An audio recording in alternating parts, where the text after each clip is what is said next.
Hey everyone, and welcome to Whisper Bloom. Tonight, we're embarking on a journey not just through time, but through the very fabric of belief, asking a question that has haunted campfire tales and scholarly debates for millennia: did giants truly walk the earth? Now, before you tuck yourselves in too comfortably, just a friendly reminder from your humble storyteller: if you were actually with us on this adventure, tracing ancient footsteps in forgotten lands, you might not survive the first day.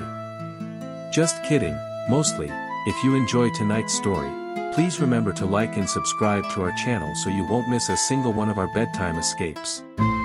We'd also love for you to share your city, current time, and how you're feeling in the comments below.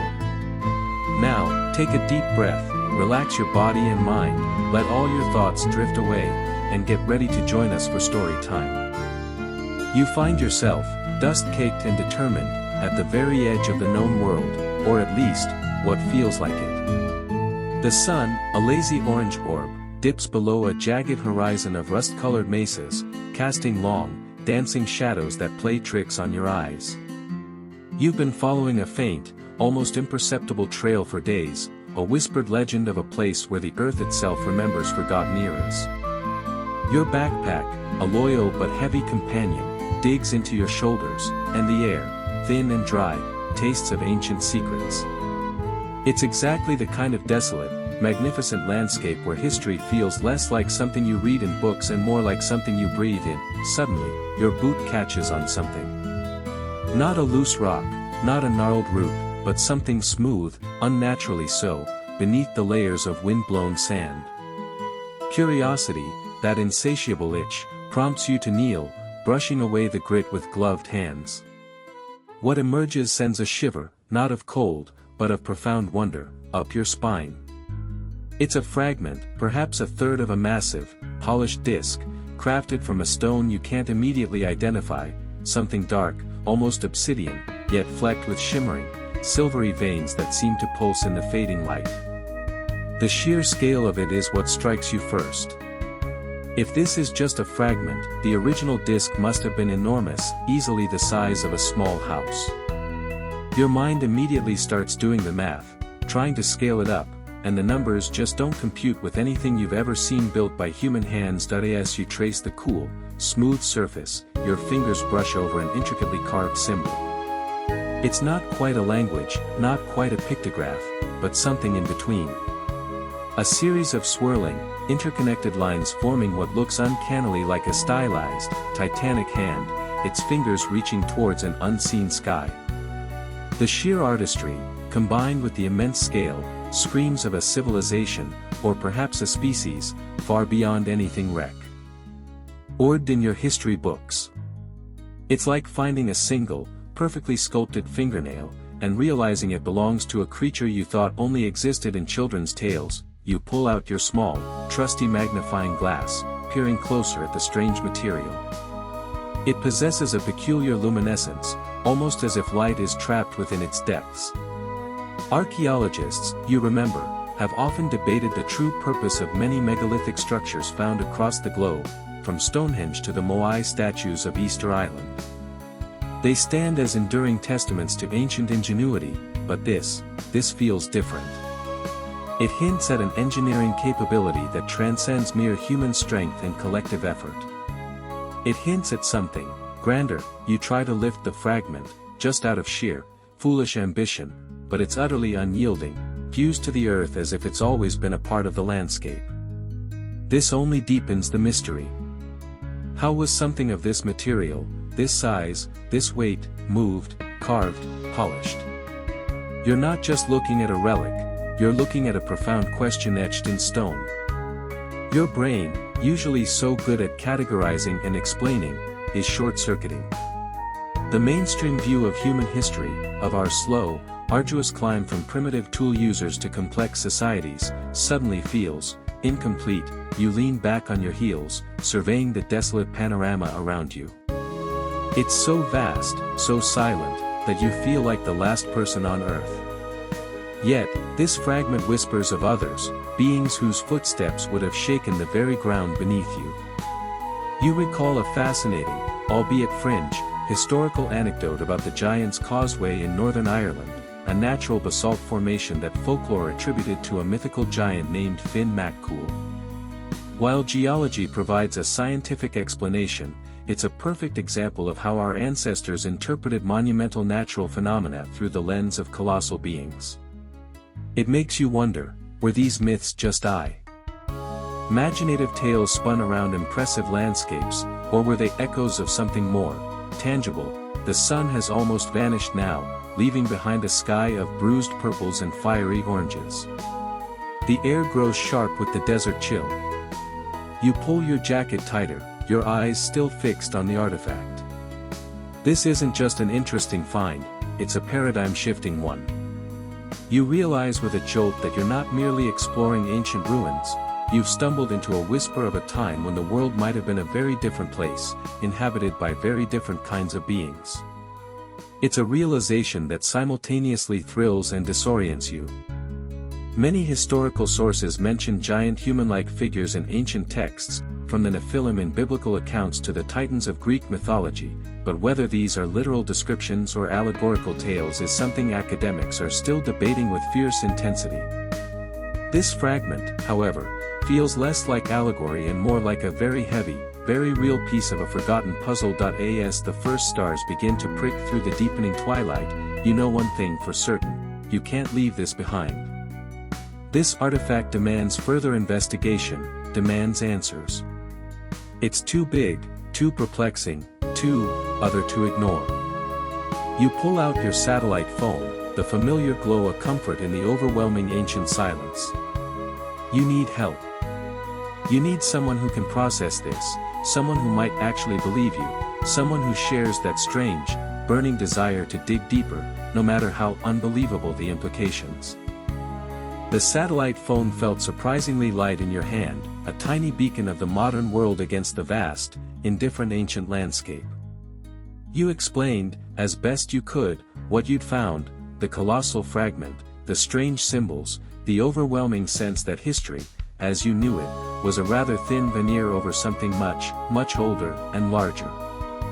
There was a pause on the other end, a static-laced silence, before a voice, reedy and slightly flustered, responded.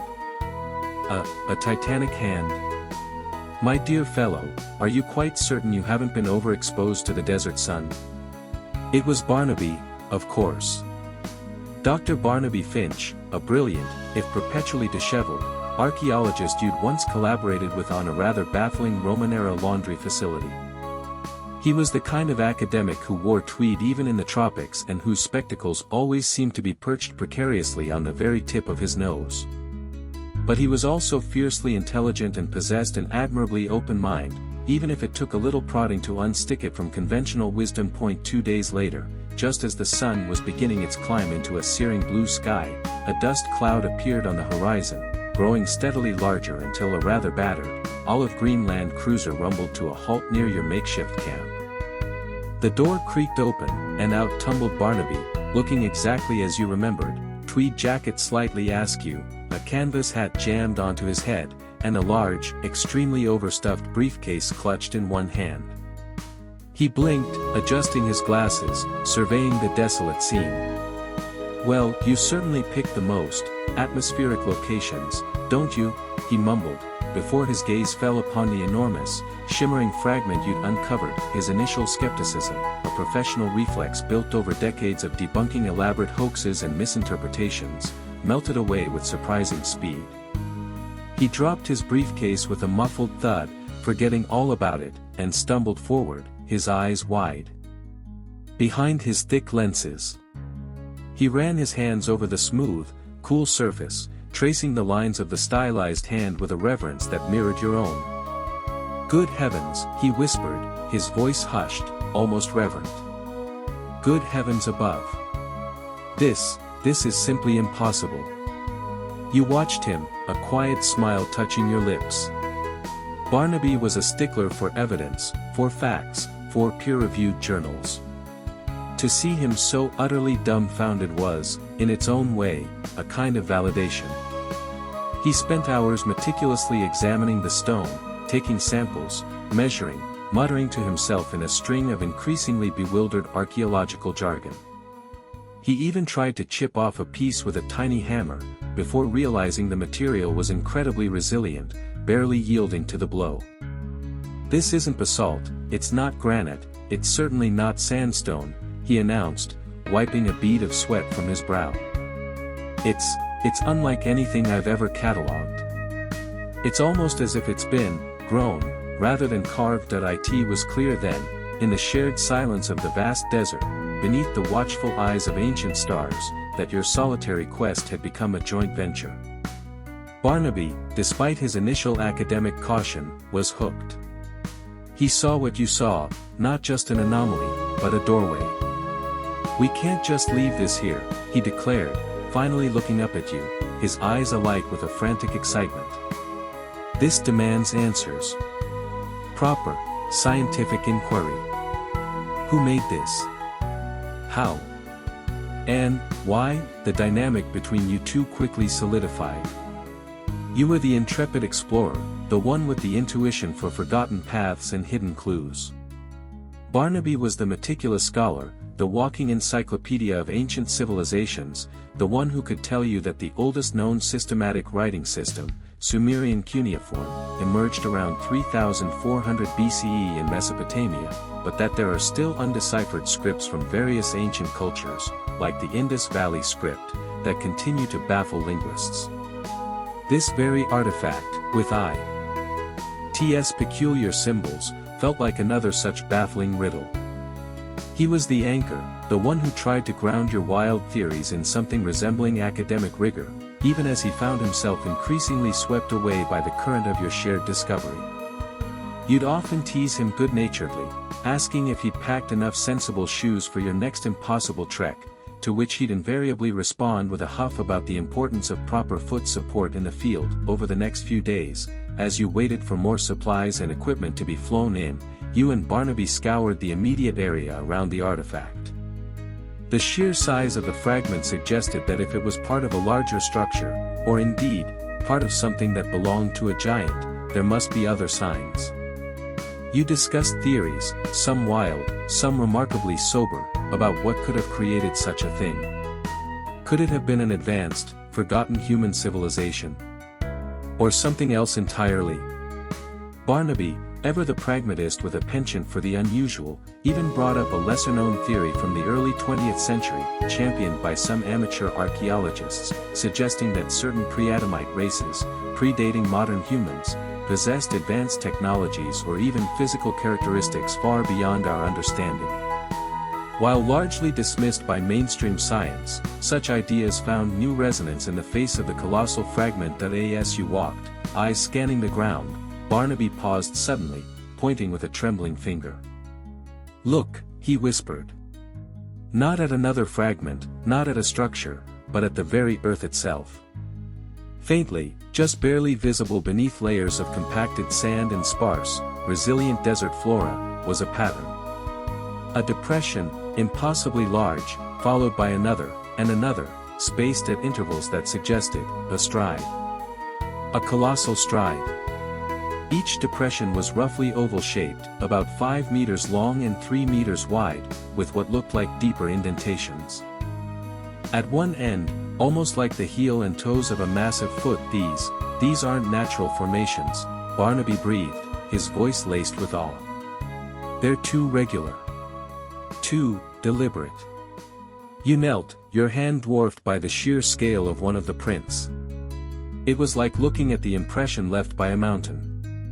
The question of how ancient peoples built structures like the pyramids of Giza, which involved moving massive stone blocks weighing many tons, is still debated, with theories ranging from complex ramp systems to lever-based mechanisms.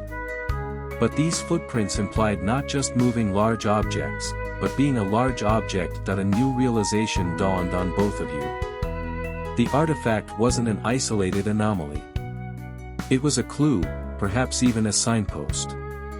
These gigantic depressions in the earth, stretching out into the shimmering distance, weren't just random geological features. They were a path. A trail. They were the undeniable, if unbelievable, evidence of a journey.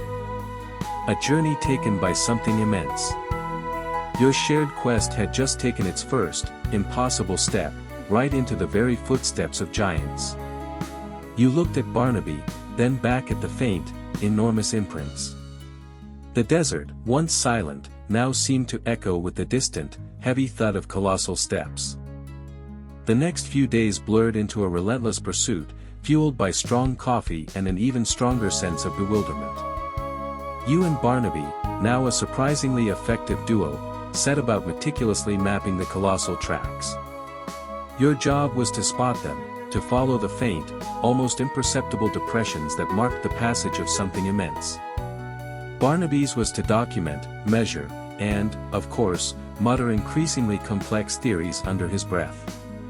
He insisted on sketching each print, noting every minute detail, occasionally tripping over his own feet as his eyes remained glued to the ground ahead. The tracks, miraculously, continued. They led you out of the desolate plains where you found the artifact, through a narrow, winding canyon whose walls seemed to whisper forgotten names.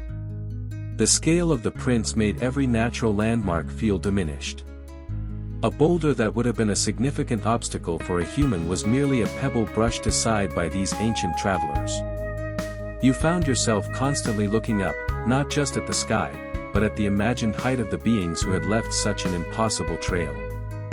What would the world have looked like from their perspective? Tiny, perhaps, and teeming with fleeting, ephemeral life. As the terrain shifted, so did the nature of the tracking. From the soft, yielding sand of the plains, the prints led you onto rocky, uneven ground. Here, they were fainter, more like subtle scuffs or stress fractures in the rock, requiring a keen eye and Barnaby's insistent pointing. "Observe the compression patterns," he'd exclaim, excitedly, oblivious to the fine dust coating his already dusty tweed. The sheer force exerted. Imagine the musculature required. It was exhausting work, physically and mentally, your mind constantly trying to reconcile the impossible with the undeniably real evidence beneath your feet. These weren't random wanderings. The tracks clearly followed ancient pathways, natural corridors through the landscape that even human groups would later utilize. They wound along what would eventually become the banks of a long dry riverbed, then ascended a gentle, winding pass through low foothills. It felt like tracing the very first highways of the world, laid down by beings whose scale defied every modern understanding of biology and engineering. It brought to mind the widely accepted out of Africa theory, which posits that modern humans migrated from Africa to populate the rest of the world over tens of thousands of years, following specific routes, often along coastlines and river valleys, in search of resources. These tracks, however, felt far older, hinting at a migration that preceded even the earliest human footsteps. Barnaby, ever the academic, began to speculate on the purpose of this colossal journey. A migration, clearly, he mused, scribbling furiously in his notebook. But from where to where? And why? Were they nomadic? Did they follow seasonal patterns of sustenance, like colossal prehistoric grazers? The idea of a giant herbivore, or even a giant omnivore, casually strolling across continents, was both absurd and strangely compelling given the evidence. You pictured them, immense silhouettes against a primeval sunset, moving with a ponderous, inexorable grace. One afternoon, as you navigated a particularly treacherous rocky outcrop, you stumbled across something odd. Not a footprint this time, but a perfectly circular depression in the rock, about a meter deep and 3 meters across. It was too regular to be natural, too precise. Barnaby, ever ready with an obscure fact, excitedly explained a peculiar archaeological theory about ancient cup marks found in various megalithic sites, which are small, circular depressions carved into rocks, whose purpose remains unknown, ranging from astronomical alignments to ritualistic offerings, or even just ancient games. This, however, was a cup mark of truly gargantuan proportions. Was it a place where a giant rested? Or perhaps, as Barnaby wildly suggested, a colossal mortar for grinding prehistoric grains? The sheer whimsical image of it made you chuckle. Despite the seriousness of your quest, the path the tracks took seemed deliberate, leading away from the arid plains towards a distant, darker line on the horizon, a range of mountains, their peaks shrouded in perpetual mist. The closer you got, the more the landscape transformed. Sparse scrub gave way to tougher, more resilient trees, then to a surprisingly lush, ancient forest that clung to the lower slopes of the mountains. The air grew cooler, carrying the scent of damp earth and unseen blossoms. It felt like you were entering a different world, stepping back into a primeval Eden. This transition from open plains to dense forest raised new questions. What would beings of such immense size do in a forested environment? How would they navigate it? Or perhaps, the forest itself was a relatively new phenomenon, and the prints predated its full growth. The exact impact of climate change on ancient human migrations, particularly during ice ages and interglacial periods, is a complex topic that academics are still debating, as fluctuating sea levels and vegetation shifts would have opened and closed various migratory corridors. Similarly, you pondered, what kind of climate or ecological shifts might have forced these immense beings to embark on such a grand migration, if that's what it was? Were they escaping a changing world, or seeking a new one? As you pushed deeper into the increasing shade of the ancient trees, the air grew heavy, almost expectant. The tracks, though still present, were harder to discern, swallowed by thick moss and fallen leaves. You found yourselves moving slower, more cautiously, the silence of the forest amplifying every rustle and snap of a twig. It was here, amidst towering, impossibly old trees, that the trail seemed to veer sharply towards something enormous and dark, looming like a maw in the side of a she. A rock face. It wasn't just a rock face, it was an entrance. An entrance that seemed perfectly scaled for a colossal being. A cave. A giant's cave. Barnaby let out a little squeak of excitement, or perhaps terror, you couldn't quite tell which. He fumbled for his headlamp, its beam a weak, puny thing against the overwhelming darkness of the opening. The wind that ghosted out of the cave entrance carried a faint, earthy smell, and perhaps, just perhaps, a whisper of something truly ancient, something that had slumbered for millennia. Your shared quest was about to take you from the external world of colossal footsteps into the hidden, shadowy depths of what might have been their very homes. The air inside the cave was thick, cool, and carried the faint, earthy scent of ancient rock and something else, something indescribably old. Your headlamp, now joined by Barnaby's, cut feeble paths into the overwhelming darkness, making the vastness of the cavern feel even more immense. The entrance, which had seemed so perfectly scaled for a giant, led into a chamber so vast that your beam struggled to find its far walls or ceiling. It was like stepping into the belly of the earth itself, a silent, echoing cathedral carved by time. You moved cautiously, your footsteps muffled by the soft, dry earth underfoot. Barnaby, despite his usual academic composure, was practically vibrating with excitement, his light darting around like a frantic firefly. Remarkable. Absolutely remarkable, he kept muttering, his voice echoing eerily. The sheer scale of this, it's beyond anything I've ever encountered in a natural formation. He was right. This wasn't just a cave, it felt like a deliberate dwelling, a place shaped by something with purpose, on a scale that dwarfed human ambition. As you ventured deeper, the floor began to slope gently downwards, leading you into a series of interconnected chambers. The silence was profound, broken only by your breathing and the occasional drip of water from unseen crevices. It was the kind of silence that pressed in on you, making you feel both insignificant and profoundly privileged to be there. You imagined the colossal footsteps that once echoed here, the deep, resonant sounds that would have filled this space. Then, you saw it. Not a footprint, not an artifact, but a splash of color on a sheer, smooth wall. Your headlamp beam caught it first, a vibrant ochre against the dark rock. As you drew closer, the image resolved itself, and a gasp escaped your lips. It was a painting. A cave painting, but unlike any you'd ever seen. The figures depicted were enormous, towering over what appeared to be smaller, human-like shapes. They weren't crude stick figures, these were rendered with a surprising degree of detail and dynamism. Their limbs were long, powerful, their heads held high, almost touching the painted ceiling of the cavern.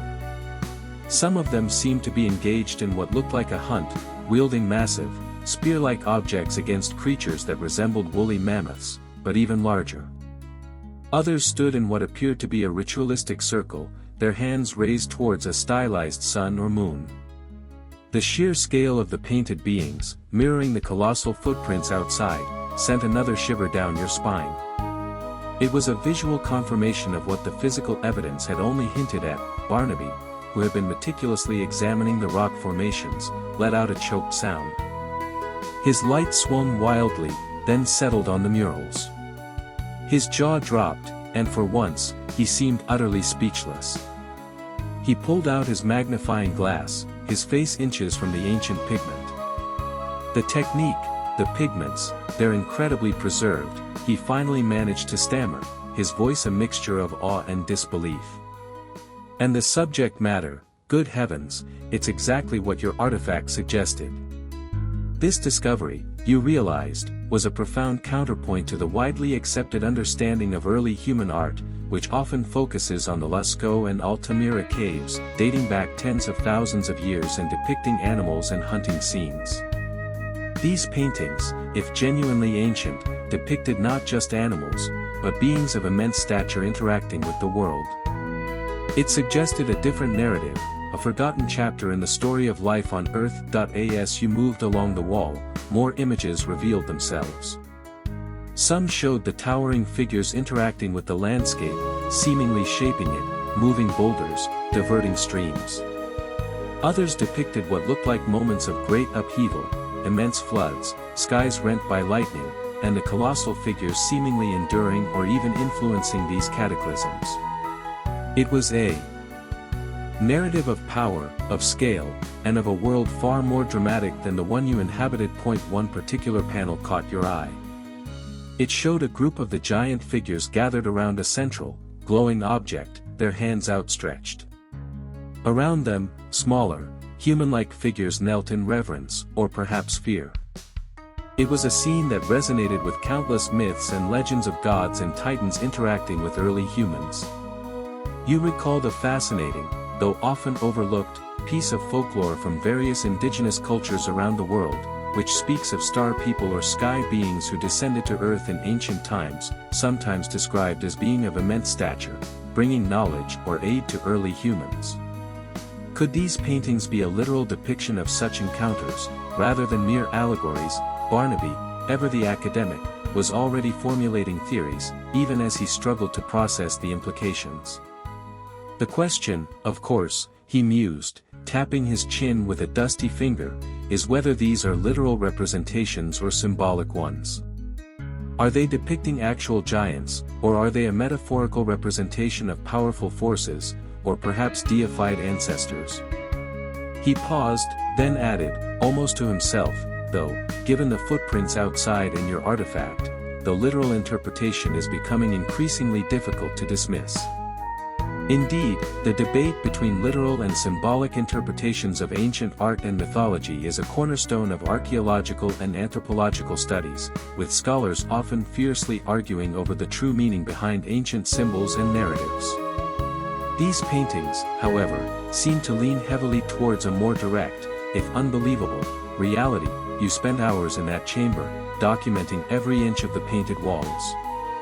The sheer artistry, the vividness of the colors, the compelling narrative they presented, it was all overwhelming. It felt like you were reading a forgotten epic, a grand story told by the very beings it depicted. The smaller human-like figures in the paintings, often shown in awe or subservience to the giants, made you wonder about the relationship between these two vastly different species. Were they coexisting? Were the giants protectors, rulers, or something more akin to gods? As you prepared to leave the chamber, the last of your headlamp beams swept across a hidden alcove. There, etched into the rock face, was a single, solitary image. It was a giant figure, but this one was different. Its head was bowed, its immense hands clasped, and its posture conveyed a profound sense of sorrow or weariness. Below it, a faint, almost invisible line of smaller, human-like figures seemed to be walking away, disappearing into the distance. It was a poignant, almost heartbreaking image, a stark contrast to the powerful, dynamic scenes elsewhere. It hinted at an ending, a departure, a farewell. The cave had given you more than just evidence. It had given you a glimpse into a lost world, a world where the colossal was commonplace, and where the line between myth and history was impossibly blurred. As you made your way back towards the cave entrance, the cool air felt less ancient and more like a breath of fresh, albeit perplexing, air. You had seen their art, their stories. Now, the question was, what else had they left behind?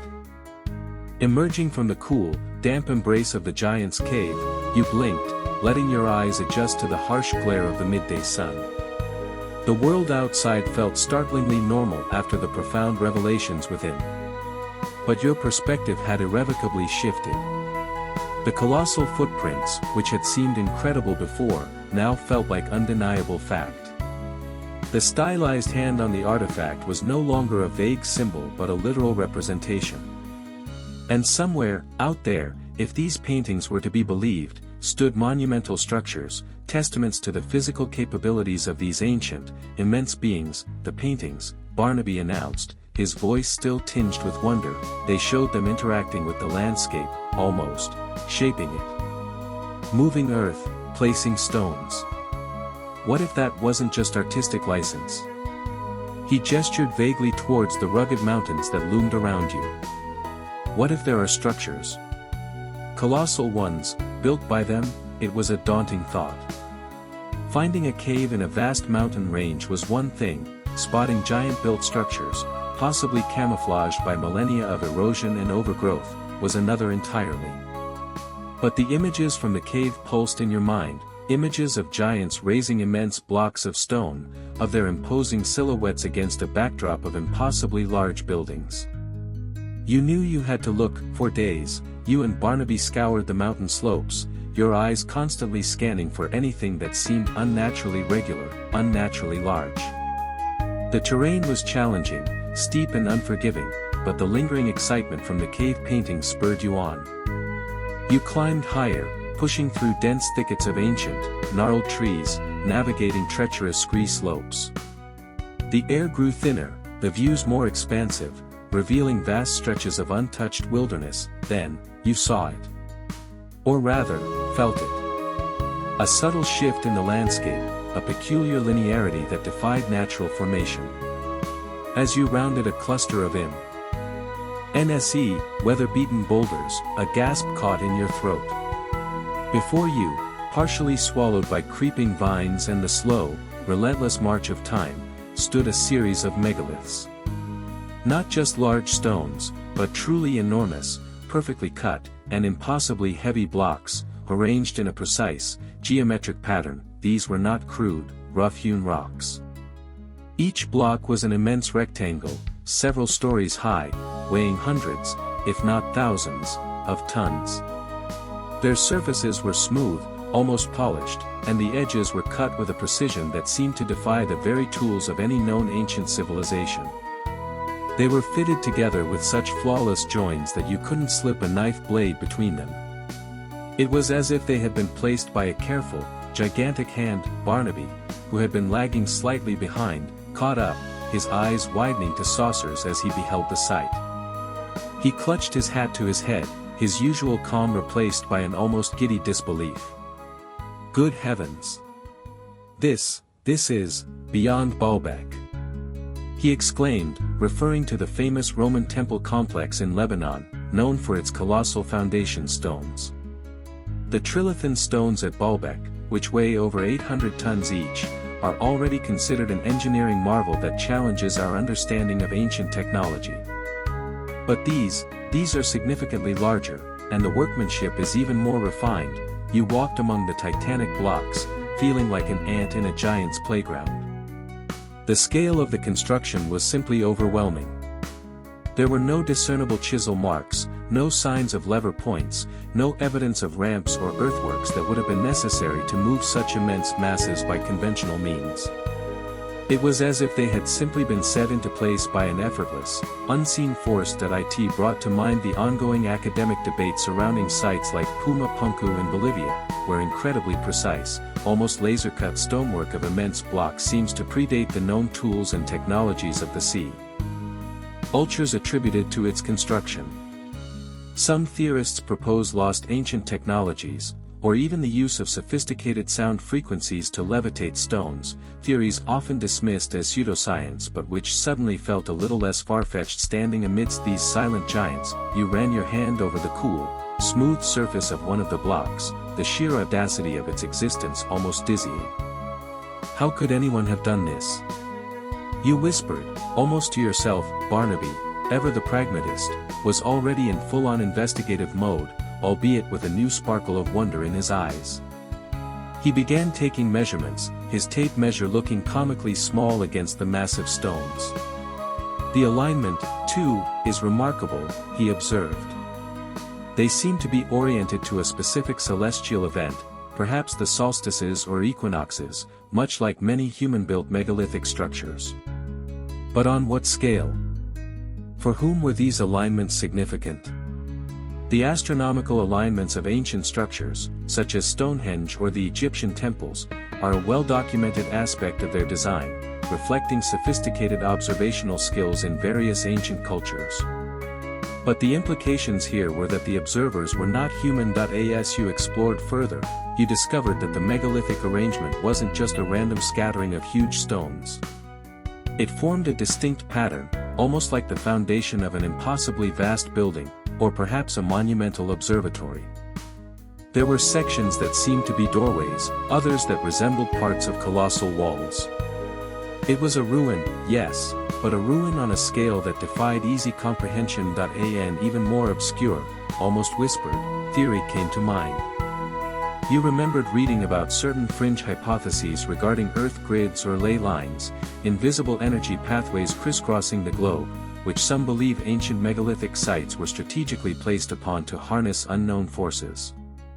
While largely unproven and dismissed by mainstream science, standing there, surrounded by impossible architecture, you couldn't help but wonder if these giants, if they were truly responsible, had an understanding of the planet that vastly exceeded humanity's.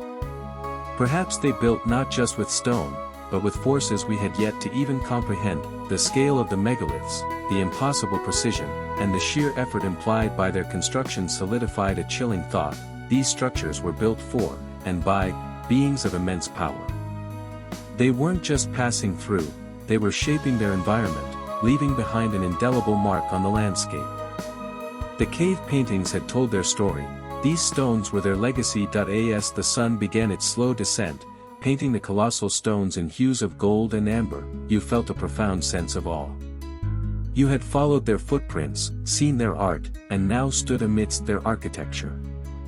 The next logical step, unsettling as it might be, was to find out more about them. The beings themselves.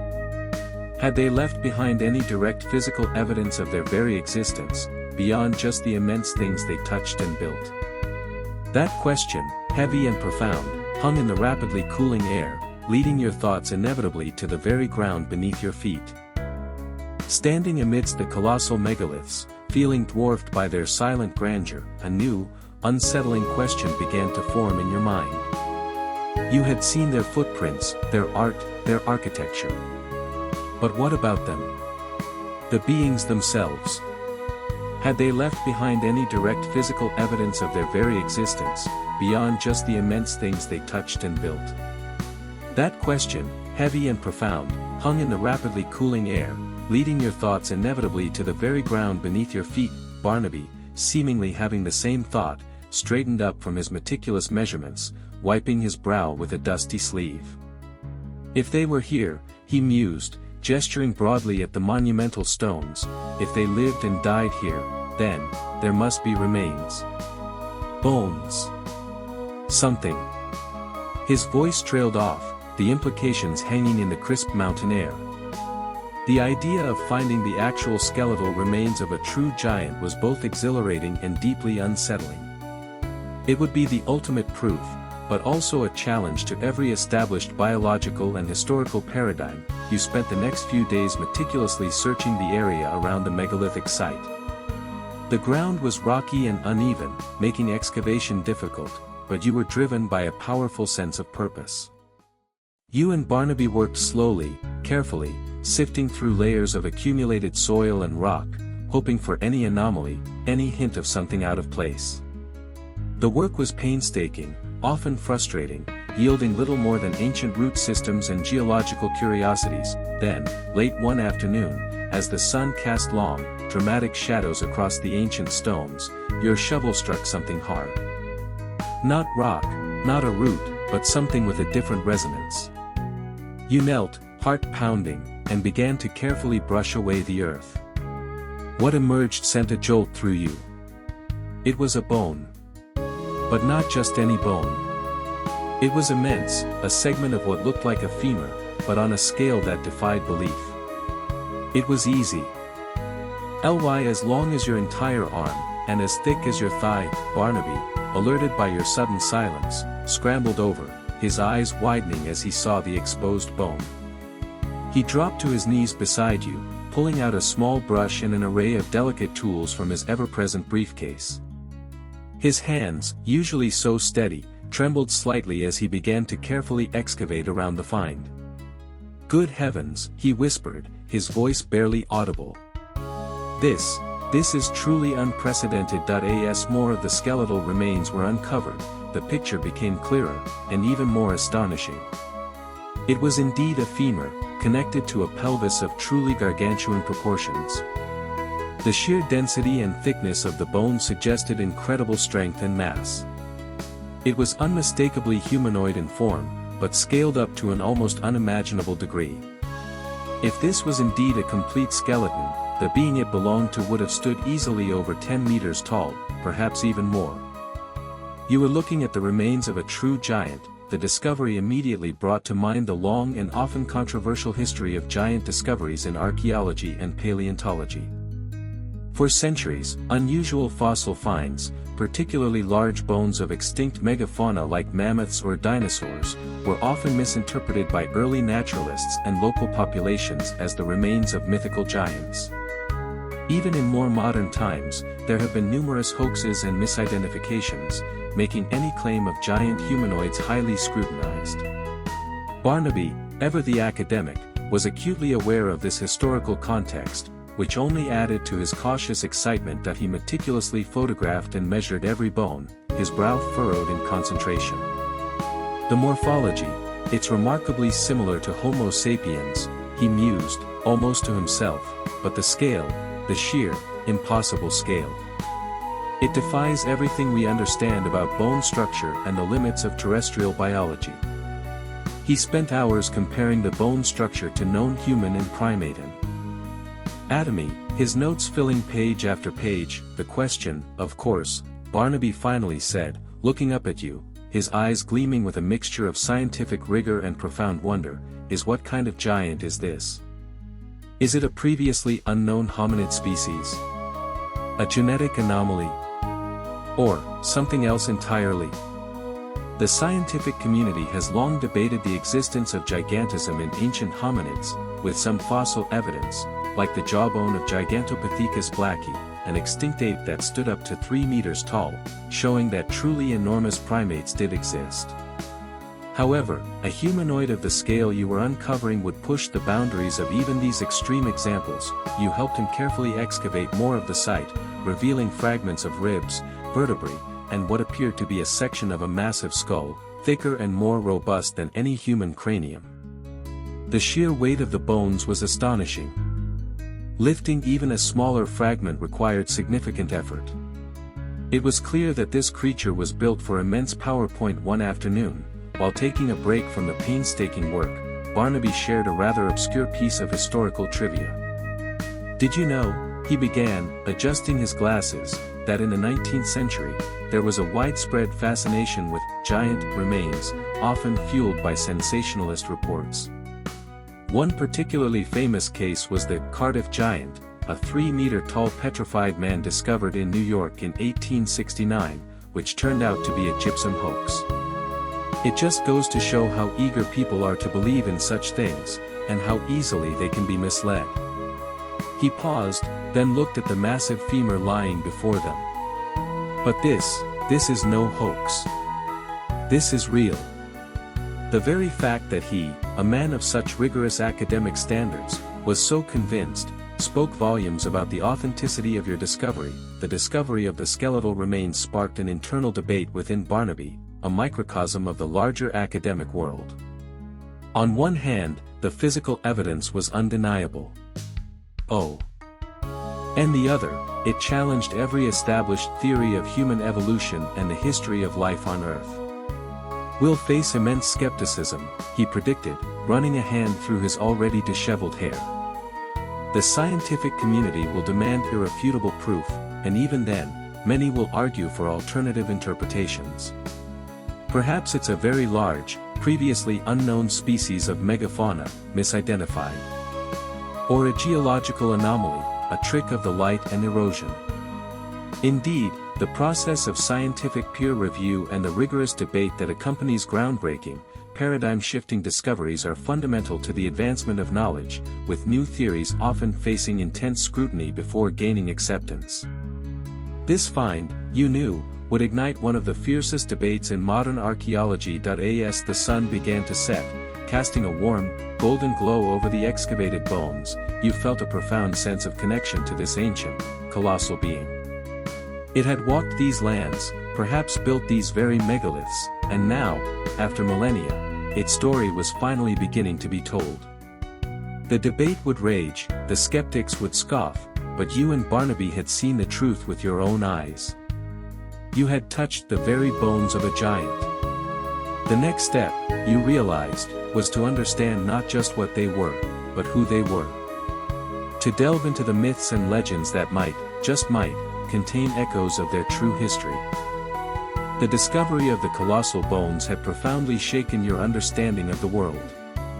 They were undeniable, tangible proof that beings of impossible size once strode across the earth. But this physical evidence, as astonishing as it was, only deepened the mystery of who they were. As you and Barnaby carefully recovered the remains, protecting them from the elements and prying eyes, your thoughts turned from the physical to the ethereal, to stories, to legends, to the whispers of ancient cultures that had long spoken of towering, godlike beings. The myths, of course, Barnaby mused, his voice hushed as you sat by a small, crackling fire under a sky thick with stars, are suddenly taking on a very different hue, aren't they? He pulled out a worn, leather-bound book, its pages brittle with age, filled with annotations in his cramped handwriting. For centuries, these tales have been relegated to the realm of pure fantasy, allegories, or symbolic representations of natural phenomena. But with what we've found. He trailed off, gesturing vaguely towards the ground where the giant's femur lay buried beneath protective tarps. You nodded, thinking of the cave paintings. They weren't just depicting giants, they were depicting a world with giants, engaged in epic feats, interacting with smaller beings that looked remarkably like early humans. It was a narrative that resonated with countless stories from across the globe. It's a mainstream historical fact that nearly every ancient culture, from the Greeks with their titans and cyclopes, to the Norse with their Jotnar, frost giants, the biblical Nephilim, and the giants found in the folklore of various indigenous peoples worldwide, possesses myths of giant beings. These tales often describe them as primordial forces, creators, destroyers, or powerful figures from a golden age. The sheer universality of these myths, once dismissed as mere coincidence or common psychological archetypes, now felt profoundly significant. Barnaby B. Eagan to read aloud, his voice taking on the sonorous tone of a seasoned academic. He spoke of the Greek titans, immense beings who ruled the world before the Olympian gods, often depicted as powerful, elemental forces, capable of shaping mountains and causing earthquakes. He moved on to the Norse legends of Ymir, the primeval giant whose body formed the very cosmos, and the frost giants who battled the gods. The common thread, Barnaby explained, looking up from his book, is not just their size, but often their connection to the very creation or early shaping of the world. They are figures of immense power, Often viewed with a mixture of reverence and terror, you considered the megaliths you'd explored. Their impossible scale and precision certainly suggested beings capable of monumental feats. Perhaps the myths weren't so much exaggerations as they were highly stylized, cultural memories, distorted by millennia of oral tradition and changing worldviews. An even more curious set of legends came to mind, ones less about brute strength and more about ethereal power. You brought up a niche, somewhat obscure piece of folklore from certain ancient Asian and Native American traditions that speaks of skywalkers or star people, beings of immense stature or presence who were said to descend from the heavens, possessing knowledge far beyond human comprehension. They were sometimes described as having unique abilities, like manipulating stone with thought or creating structures with sound. While largely dismissed by mainstream anthropology as purely mythical, these specific tales, unlike those of more earthbound giants, sometimes include peculiar details about their origins beyond the known world, adding a layer of otherworldly intrigue. Could the strange, shimmering material of the artifact, unlike any earthly stone, be linked to such Skywalker myths? The challenge, of course, Barnaby stated, folding his book and looking directly at you, is the interpretive leap. Are these my literal historical accounts, albeit highly embellished, or are they purely metaphorical? This question, whether ancient myths and religious texts contain remnants of historical truth or are entirely symbolic creations, is one of the most enduring and vigorously debated topics in fields ranging from archaeology and religious studies to anthropology and history. For example, the biblical flood narrative in Genesis has parallels in countless other flood myths globally, whether this points to a shared historical event or a common human response to catastrophic natural phenomena remains a point of intense academic contention. He paused, then gestured towards the buried bones. What we have found shifts the balance of that debate, doesn't it? It suggests that perhaps, in some cases, the myth was closer to history than we ever dared to imagine. You contemplated the Skywalker idea. If these giants were so powerful, so immense, why did they disappear? The cave paintings showed them in moments of both grandeur and sorrow, even depicting a departure. Did they simply die out, like other megafauna? Or did they, as some myths suggest, simply leave? Retreat to another realm, or perhaps, return to the stars from whence they came? The thought painted a vivid picture in your mind, colossal figures, bathed in starlight, performing rituals under the watchful gaze of a sky they perhaps considered home. It felt strangely compelling, a narrative far grander and more mysterious than the simple extinction of a large species. It suggested purpose, intelligence, perhaps even a sense of stewardship over the nascent world. As the embers of your campfire glowed, casting dancing shadows on the ancient stones, you felt an almost overwhelming sense of humility. For too long, humanity had seen itself as the pinnacle of creation, the sole architects of complex civilization. Yet, the evidence you were uncovering suggested a different story, one where giants had walked the earth, possibly even interacting with, guiding, or simply existing alongside early humans. Their existence, if fully proven, would rewrite not just history books, but perhaps even our understanding of ourselves. The stories of the giants, though often ending in their demise or departure, frequently hinted at grand, transformative events that reshaped the world. Floods, celestial events, cataclysms that brought an end to their age and ushered in the age of humans. It was a somber thought, but one that felt strangely congruent with the sense of loss subtly depicted in the cave paintings.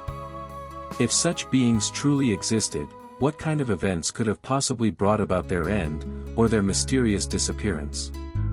That question, heavy with geological and historical implications, began to echo in the profound silence of the night.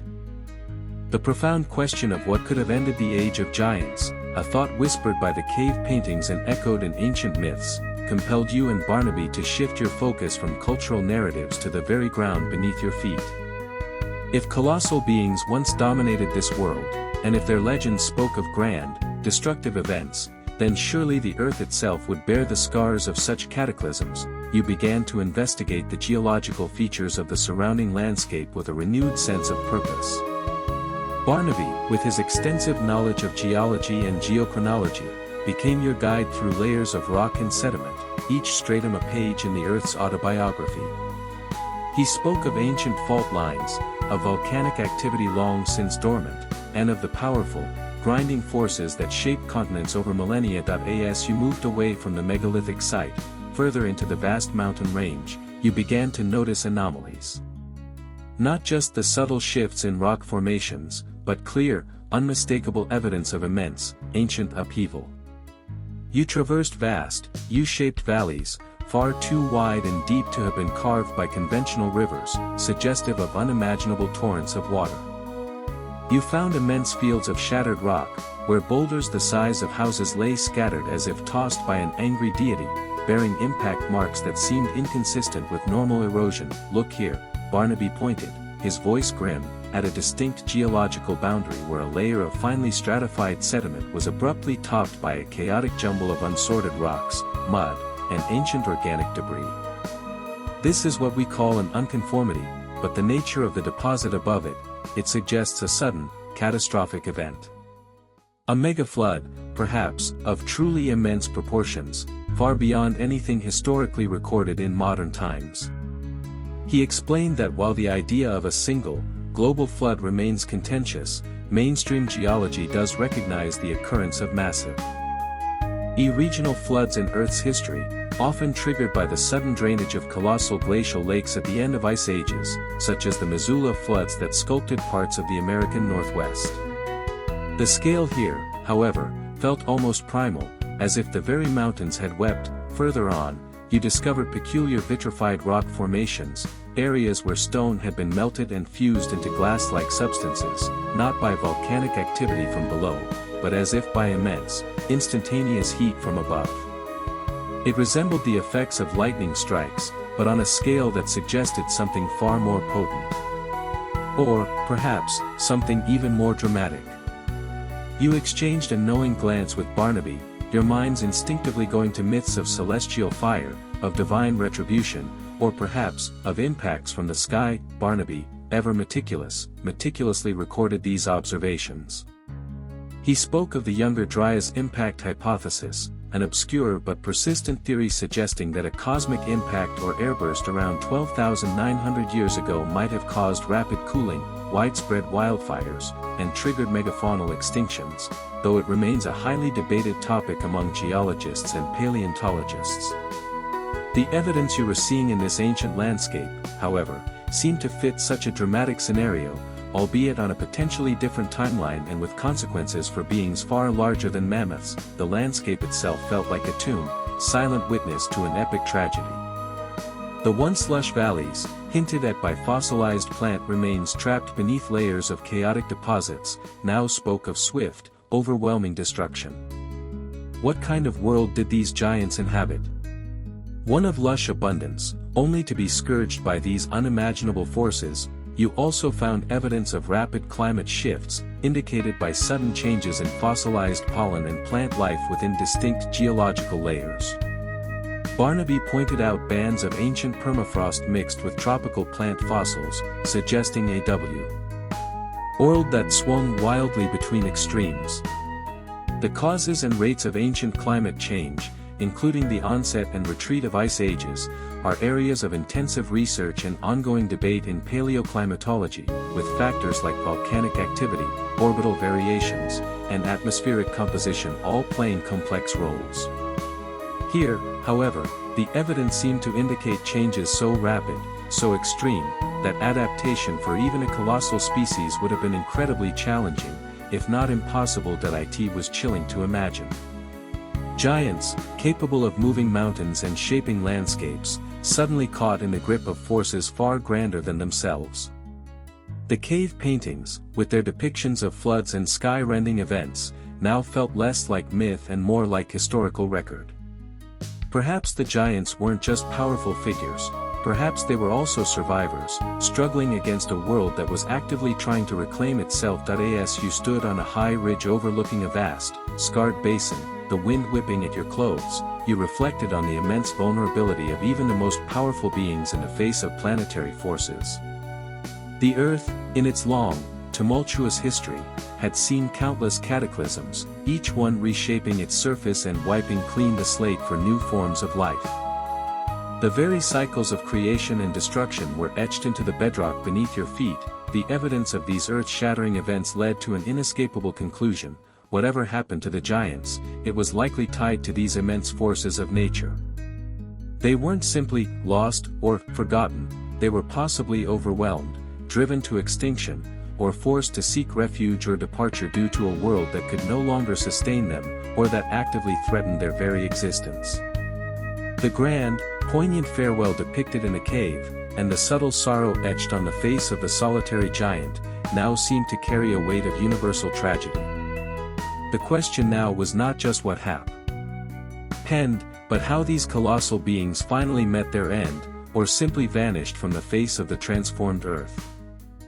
The echoes of ancient cataclysms, etched into the very bones of the earth, led you and Barnaby to the most profound and lingering question of your journey: why did the giants, if they indeed walked this world, vanish? The cave paintings hinted at a departure, a mournful farewell. The geological record screamed of devastation. Now, you grappled with reconciling these two narratives, piecing together a plausible, if still extraordinary, theory of their disappearance. You returned to your makeshift camp near the megalithic site, the colossal bones still carefully covered, the weight of their existence pressing on your thoughts. The air was cool, the vast silence of the mountains broken only by the distant calls of unseen nocturnal creatures. Barnaby, ever the pragmatist even when faced with the utterly implausible, began to outline the scientific scenarios for any species decline. Firstly, he began, ticking off a finger, environmental change. What we saw, those signs of megafloods, rapid climate shifts, possibly even impacts from space, for a species of such immense size, adaptation would be incredibly difficult. They would have required vast amounts of resources, water, food, to sustain their bodies. A dramatic shift in climate, especially one leading to widespread desertification or massive inundations, would render their previous habitats uninhabitable. It's plausible they simply starved or drowned. He gestured towards the scarred landscape. We know from the Paleocene thermal maximum, a mainstream geological event around 56 million years ago, that even relatively rapid global warming can lead to significant shifts in flora and fauna, causing extinctions and migrations on a vast scale. For the giants, perhaps a similar, but even more drastic, event proved too much. You considered this. It made logical sense. Even a creature as powerful as a giant would be subject to the laws of ecology. A sudden, drastic reduction in available sustenance could swiftly decimate their numbers. Their very size, once an advantage, could become their greatest vulnerability. Secondly, Barnaby continued, pulling out a map and tracing lines across it: resource scarcity. Beyond the cataclysms, imagine the sheer amount of food a creature of that scale would need. If they were primarily herbivores, they would have to consume entire forests. If carnivores, the megafauna they preyed upon would also have to be abundant. As the world changed, as populations of their food sources declined, their own numbers would inevitably dwindle. He pointed to an obscure anthropological theory you'd once read about, which posited that for very large, specialized species, even a slight shift in the availability of their primary food source can trigger a rapid decline, a phenomenon sometimes seen in modern large mammal populations when their habitats are severely fragmented or altered. It's a quiet, insidious form of extinction, less dramatic than a meteor strike, but no less effective. Then came the more uncomfortable, but historically relevant, possibility: human interaction.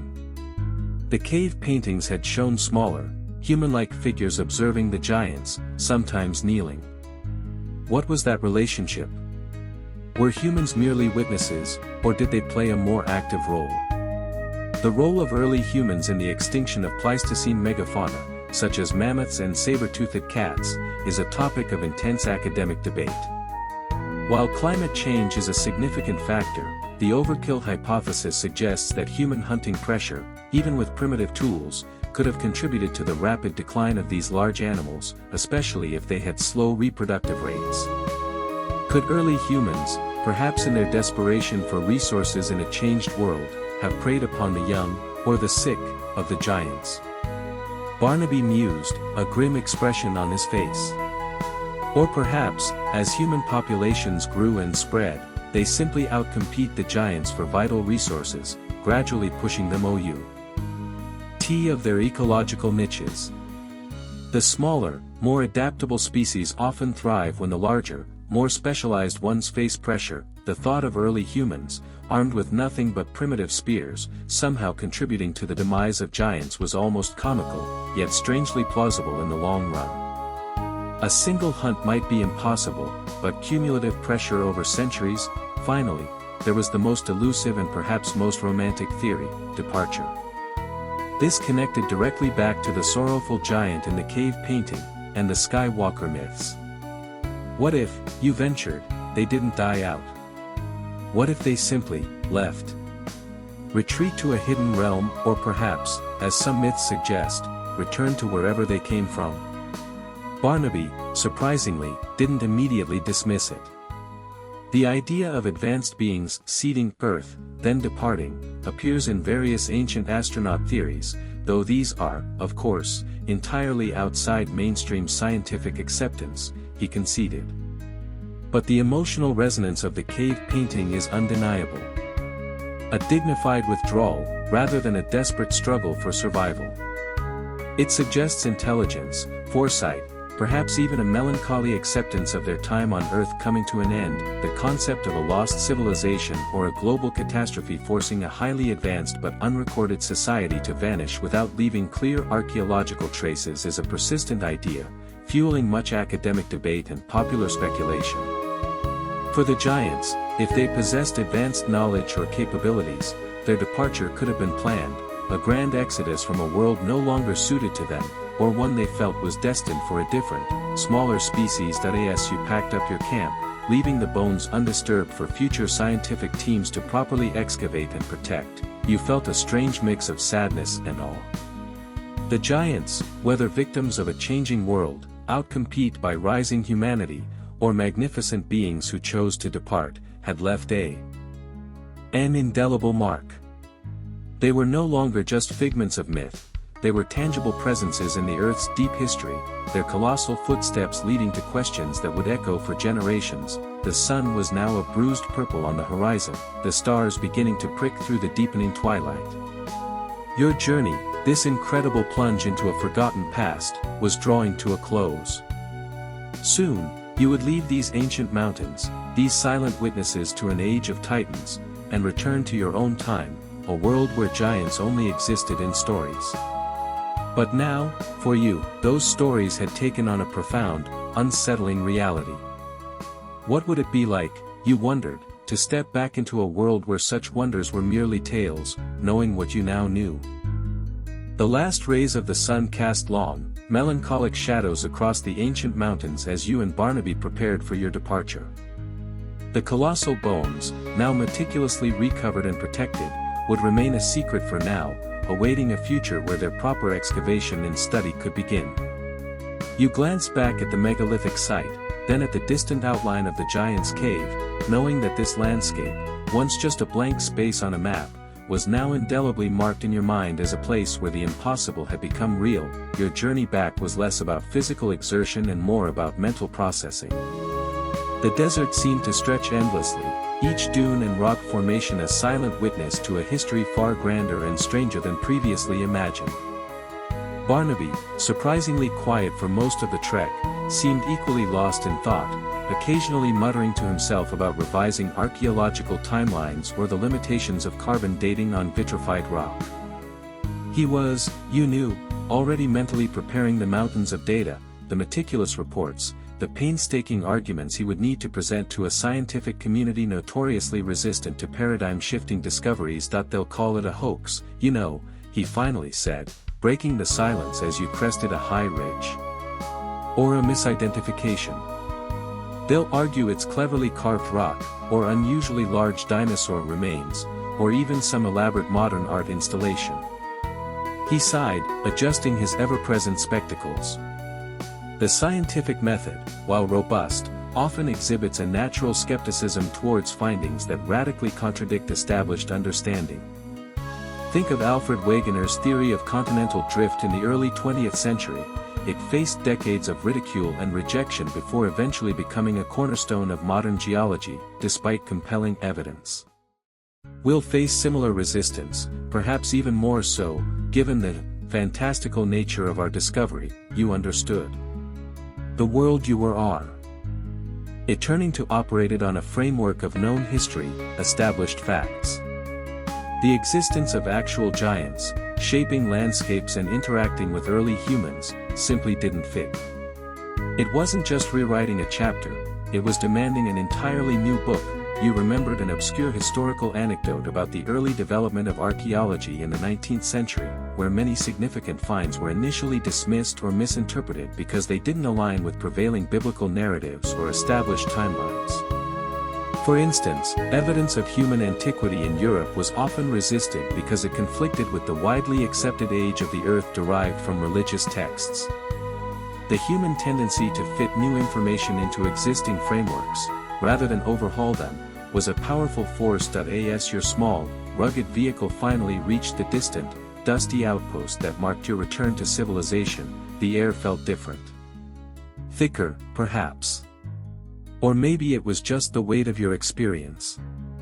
The hum of distant power lines, the sight of a lone airplane tracing a silver line across the sky, these were the familiar anchors of your reality, yet they felt strangely flimsy after what you had witnessed. The real debate, Barnaby said, as he began to offload his equipment, his voice a little weary but resolute, will be how to integrate this. Is it a lost chapter of human prehistory? Or is it evidence of something entirely non-human, an elder species that predated our own rise? Academics are still debating the very definition of history versus prehistory, whether the line is drawn at the invention of writing, or at the emergence of complex societies, or even earlier with symbolic thought. Our findings, if accepted, would push those boundaries back by millennia, perhaps even beyond our current understanding of Earth's timeline. You looked at your hands, still slightly grimy from the ancient soil. They had touched the artifact, traced the footprints, brushed against the bead. Once. It wasn't a dream. It was real. But how do you explain such a reality to a world that isn't ready for it? The line between myth and history had not just blurred, it had dissolved entirely, leaving behind a breathtaking, terrifying expanse of forgotten truth. The quiet, insistent hum of your satellite phone brought you back to the present. Notifications, emails, calls from a world that had continued oblivious to the colossal secrets you had just unearthed. You felt a profound sense of isolation, carrying a burden of knowledge that felt too heavy, too impossible to share. The giants, whether they vanished into dust or into the stars, had left behind more than just bones and stones. They had left behind a shattering of your reality, a permanent shift in how you perceived the very fabric of existence. As you finally sat, exhausted, in the sterile comfort of a modern air-conditioned room, sipping a lukewarm coffee, you stared out the window at the distant city lights. The tiny, bustling figures below, living their ordinary lives, seemed so fragile, so unaware of the titans who once strode where now concrete and steel stood. The world felt smaller, somehow, and yet infinitely more mysterious. The myths you'd heard since childhood, once comforting bedtime stories, were now echoes of a truth far grander and more unsettling than you could have ever imagined. The giants were gone, perhaps, but their immense shadow now stretched across every page of your history book, demanding a silent, profound rewrite. And now, as the last words of our adventure fade, you are already drifting. The ancient dust settles, the whispers of colossal footsteps become fainter, and the vast silence of primeval landscapes softens into the quiet hum of your own inner peace. Let the images of towering beings and impossible stones gently recede, like shadows at dawn. The weight of history, the thrill of discovery, all of it loosens its hold, melting into the comfortable warmth of your blankets. Your mind, a diligent explorer all evening, can now let go, letting the thoughts simply float away on a gentle current. Feel yourself sinking deeper, heavier, into the soft embrace of sleep. The mysteries of the past will wait for another night, another dream. For now, simply rest. Let the stars be your blanket, and the gentle rhythm of your breath be your lullaby. Sleep now, and let your dreams wander where even giants once trod.